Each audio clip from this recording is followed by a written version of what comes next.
Boxing Show. Yay! Yay! Thank you for your time and support. Thank you for your time and support. Let's give you a thumbs up for tuning in. It is your show. Bring it on back. Hit the thumbs up for the show. Again, it is your show. I'm just the host, the WTF Boxing Show. I'm your host, Mr. A. This is a boxing rehab for us junkies. We covered all the belts 1 through 15. We like to just scratch everyone's itch, give everyone a fix of their drug.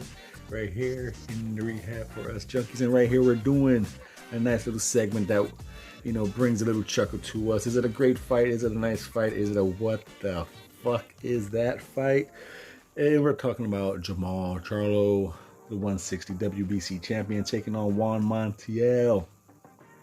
Now, looking around the internet, it seems like a lot of people are just categorizing this as a what the fuck, a WTF. Not a great fight, not a nice fight, but a what the fuck fight. You look on the internet, people are not happy. They're not happy with this fight. Is it because they don't respect the pecking orders of the rankings? They just don't follow boxing the way they want? Are they just a few fighters of the fan? They just a sports fan, or they like a fighter fan?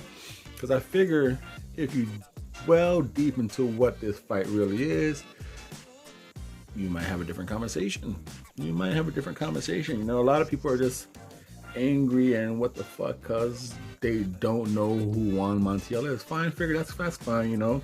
He did get knocked out by Jaime Munguia back in 15, 16.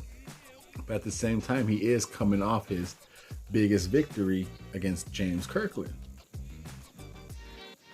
Is Kirkland washed up and whatever? Yeah, yes. But it's his biggest victory, you know?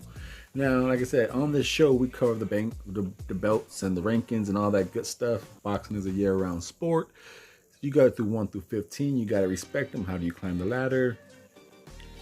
And here he is, number 4. Number 4, folks. Number 1 is Jaime Munguia. Number 2 is Derenchenko. Number 3 is Shalucky. Number 4, Juan Montiel, who's coming off his career best victory. Number 2, I think as a boxing society, everyone could say not only did Jamal already beat him, but he beat him the most convincingly that anyone's ever beat him. Who said that? GGG didn't beat him like that. Jacobs didn't beat him like that. Regardless of who beat him first and how worn and tore he was, we all say Jamal beat him the best. So why would we want to see that rematch? I sure the hell don't. Pretty sure you don't either. No matter how much of a boxing junk we are, we could find another fight to watch, right? Get that fix. And then leaves you with number 1 and number 3. Now remember, folks, Jaime Munguia was scheduled to fight him. He was scheduled to fight number 3.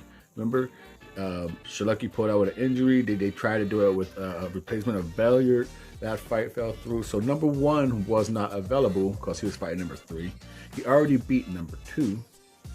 Number 4, whether you respect him having that spot or not, he's the next available fighter.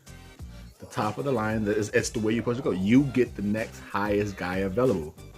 Number 1, number 3 were tied up. 2 already got lost. So number 4, is it a great fight?